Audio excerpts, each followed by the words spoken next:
Olá pessoal, tudo bem? Agora a gente vai tratar aqui com o assunto de eletricidade, gerador elétrico ou geradores elétricos.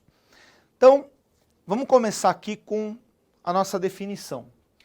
Gerador elétrico, gente, é todo e qualquer dispositivo cuja função no circuito elétrico, qual que é? Transformar energia não elétrica em energia elétrica. Então, gerador é um dispositivo que transforma energia não elétrica em energia elétrica. Ah, mas que tipo de energia não elétrica? Pode ser química, que é o que acontece no caso das pilhas, pode ser energia, mecânica, pode ser energia de qualquer outro tipo, menos elétrica, tá certo? Então aí a gente já percebe uma coisa interessante, né? Porque esse nome gerador, para muita gente, dá uma sensação de que está se gerando uma energia. Só que não, né? Porque energia não é nem criada nem destruída. O gerador, na verdade, ele transforma, né, outras modalidades de energia em energia elétrica. Bom, a gente tem, né, dois tipos aí de gerador, que é o ideal e o real.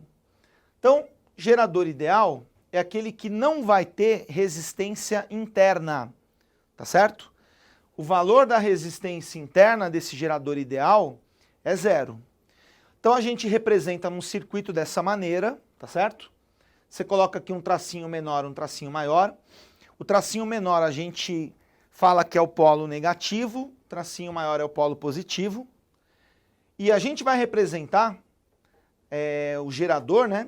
No caso, esse epsilon, que parece uma letra E, mas é uma letra grega, na verdade, epsilon, é o que a gente chama de força eletromotriz do gerador.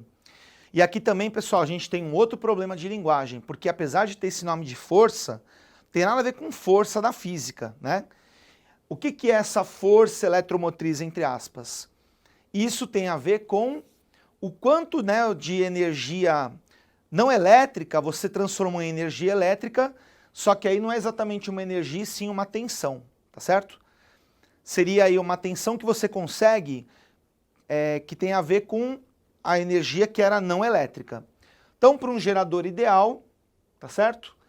Se você conectar um aparelho nos terminais dele, a tensão que esse aparelho vai receber é exatamente igual à força eletromotriz ao epsilon aí.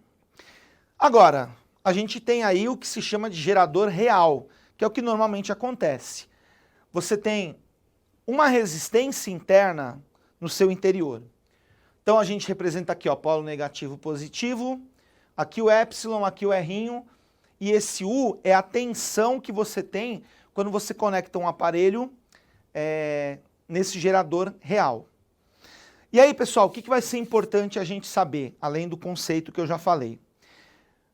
A gente tem o que nós chamamos aí de equação de um gerador real, que é justamente essa que você está vendo aqui embaixo. U igual a epsilon, ou E, se você preferir, menos RI.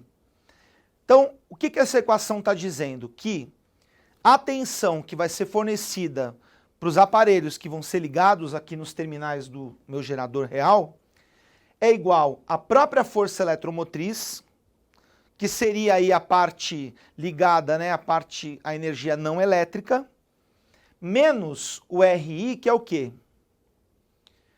Que é a perda que você tem devido a essa resistência interna. Então aqui, ó, você tem a passagem de corrente,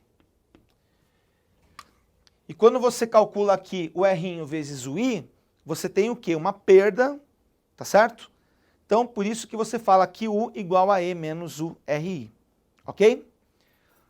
E só, né, voltando, se o gerador é ideal, como não tem o R, o U fica o próprio epsilon.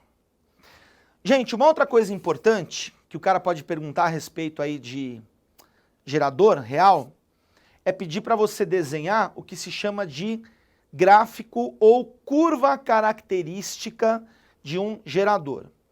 Então vamos lá. Se você fizer um gráfico de tensão por corrente, primeiro a gente percebe que aqui, tensão por corrente, você vai ter uma função do primeiro grau. Função do primeiro grau, o gráfico é uma reta. Detalhe, como o coeficiente angular, que é o cara que está multiplicando aqui o i, é menos R', o que, que significa isso? Significa que a minha reta está inclinada para a esquerda. E ela vai ficar mais ou menos com esse jeito aqui, tá certo? Agora vamos ver alguns pontos interessantes aqui dessa reta. Esse primeiro ponto aqui, pessoal, o que, que acontece? É o ponto no qual a corrente I tem valor nulo.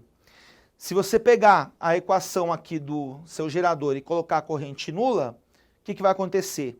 Esse U vai ser o próprio epsilon, ok?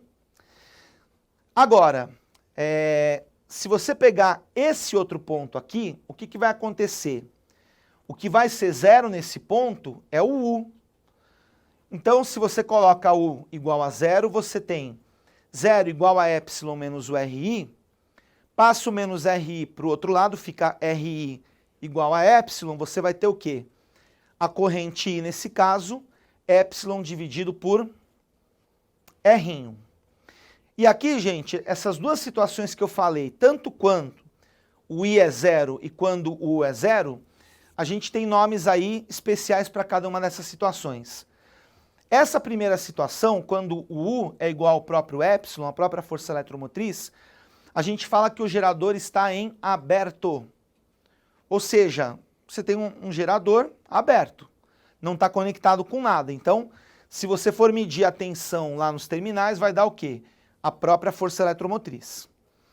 Já esse outro ponto aqui, quando você tem a tensão igual a zero, é o que nós chamamos de curto-circuito.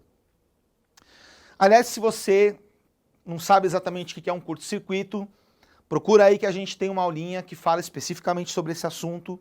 Mas, gente, basicamente, o que é um curto-circuito? É quando você pega dois pontos e iguala o potencial deles. Ou seja, a diferença de potencial é igual a zero, que é bem o que está acontecendo aqui, né? A tensão é zero. Então, essa corrente é a chamada corrente de curto-circuito. Então, se você, por exemplo, pegar um fio com resistência zero e você ligar um ponto do gerador com outro, você vai colocar esse gerador em curto-circuito e aí a corrente vai ser corrente do curto-circuito, epsilon sobre R. Bom, depois a gente vai fazer problemas aí relativos a essa matéria. Espero que vocês tenham aprendido. Valeu, gente. Até a próxima.